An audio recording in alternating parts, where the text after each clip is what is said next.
In South Florida, nearly 200 pilgrims will head to Cuba to greet Pope Francis. The reason for their journey is personal. Tonight, CBS 4's Michelle Gillen shares the story of a devoted follower of the church and why he'd like to tell the Pope the story of his mother. He is the most significant person in the world. It is with deep admiration and affection that Ralph Gazzatua speaks of Pope Francis.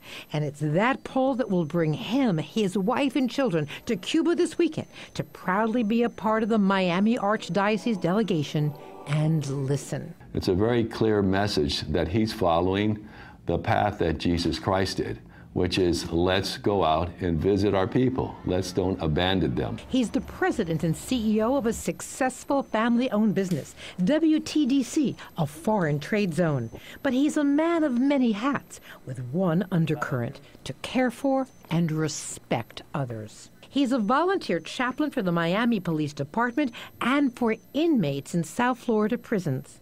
That's our job, is to be the evangelist, to help those individuals that have so much less than us, especially those who are incarcerated. Is there ever a moment where specifically Francis has touched your heart or your soul? When Pope Francis was, I believe, the first Pope ever who washed the feet of the inmates, of the prisoners. And he got on his knees and he washed the feet of the inmates.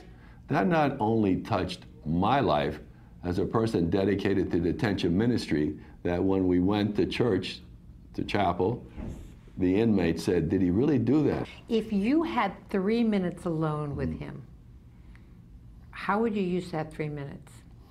Well, I think that without a doubt, I would like to listen to him. He owes his faith, he says, to one woman, his mother, and he'd like to share that with the Pope. And to let him know that the seed that was planted was my mother.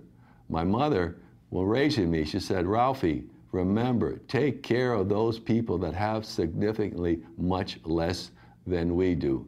And the Lord has blessed us abundantly.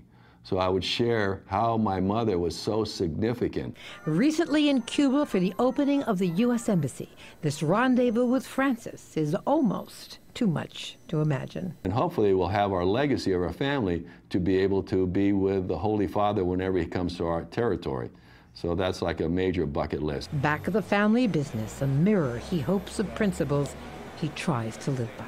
My family are going to be in Havana with over 400,000 or 500,000 people having the Holy Father in front of us and speaking about God's unconditional love.